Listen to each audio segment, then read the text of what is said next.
Good evening. I just wanted to start out with a quote that I found from an article.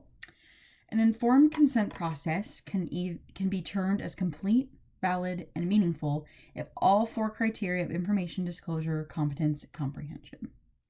And that was from Katelyn 2017.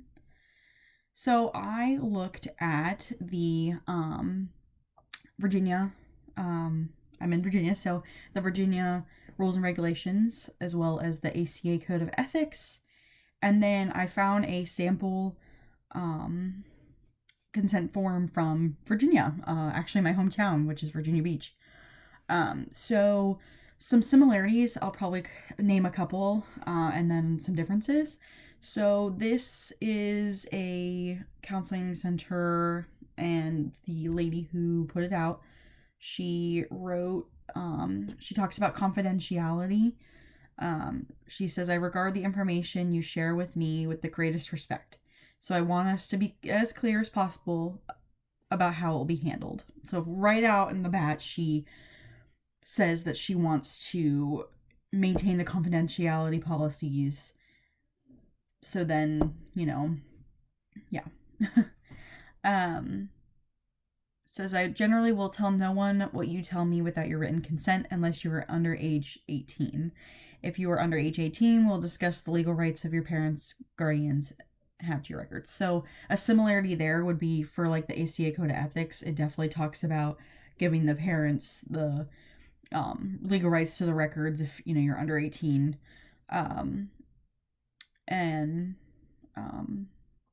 So that's one similarity. Another similarity was definitely talking about insurance and like the rates of how much a client would pay. So she does explain that different sessions have different fees, and she also makes a note of what insurances she's accepting. So TRICARE, Magellan, Optima, Anthem, Aetna. She said, I could still work with you if you have other type of insurance. So in the ACA Code of Ethics, it talks about the third party. So I'm guessing if they have a different one besides the ones that she takes, they'd be considered your third party. Let's see. Looking at the Virginia rules and regulations, she follows them. I hadn't seen any similar or any differences. She has pretty much everything, I think, meaning that she's been in Virginia. She abides by the rules and regulations from what I can tell. Her name's Natalie Wingfield. She's a licensed professional counselor, she has other titles as well. She's a registered yoga teacher. She's a nationally board certified counselor. So she is, certified. So that's another plus. Let's see.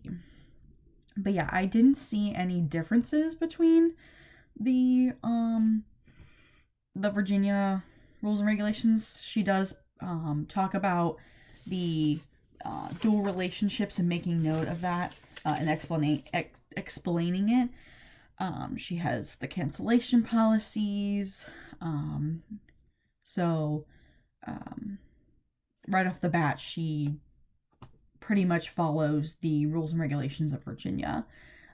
Again, I didn't see much difference between the two. I know for the ACA Code of Ethics, she had a difference in different things, like the end of life confidentiality. She didn't have any of that. I think due to she doesn't deal with that population. She deals more with like adolescents and groups like that. She does talk about clients' rights and therapist duties, which I know, I think in either the ACA or both ACA Code of Ethics and this one for Virginia rules and regulations, they both talk about that as well. I really liked the consent form that I found and reading up on what they look like. I've only dealt with consent forms for research purposes, but it's pretty much almost similar. Thank you, and I hope you enjoyed my video, and I cannot wait to see everyone else's. Thanks.